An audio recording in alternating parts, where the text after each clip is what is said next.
One of the obvious questions that has to arise here is, okay, if this is so ordinary, if this is so obvious, then how come more people don't know it? How come there isn't more knowing of this? What is it that would keep it?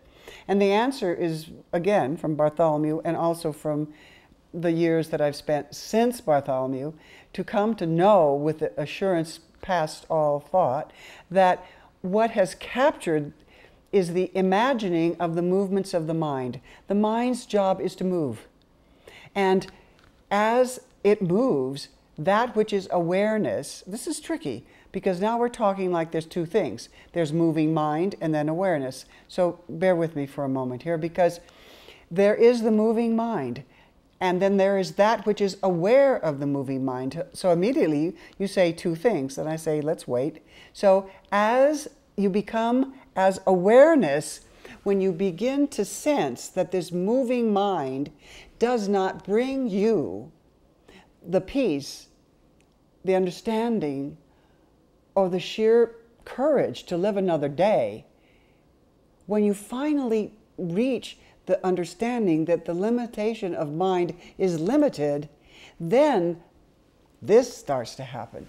You start to begin to question the basic thought. Are my thoughts going to deliver what I'm asking them to deliver? Which is peace and harmony and beauty and wonder and acceptance and love of all. Are my thoughts going to do it? And in an instant, any introspection tells you, of course not. Because as you watch, every thought moves from one thing to another. And you do know, for every thought over on the right, you have a thought on the left. It's called the world of duality. That's what we have here. And so as you focus, and remember, it's an ever-moving target, and it's very fascinating. And the hope is that someday it will take shape and hold steady, that this mind, this ever-moving mind, will hold steady. And in that holding steady, I'll know. Well, what you decide is, finally, if you try it for enough years, that you can steady the mind a little bit when you're seated in meditation. You get up, you go outside, get in your car, somebody cuts in front of you in the freeway, it's all over. You know, you finally get that there's something else going on here. And when you begin to just go deeply inside in answer to the question of why don't we do it, it's because we believe that the motion of the mind will deliver. And when we find out for ourselves that it doesn't, then we begin asking the real questions, which is there a place other than the mind that is present right now that can deliver? Is there something that can deliver? And then there it is. There it is. Because that is the question beyond the question of who am I?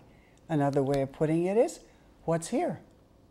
What's here that never moves, that's ever present, never shifts, is ever what? Is ever the light that allows anything to be seen, anything to be heard, anything to be thought, anything to be anything. When you begin to see that you are looking for the light that allows everything to be illumined, then you're onto it, which means that you can be looking at, in Bartholomew's words, a maggoty cat.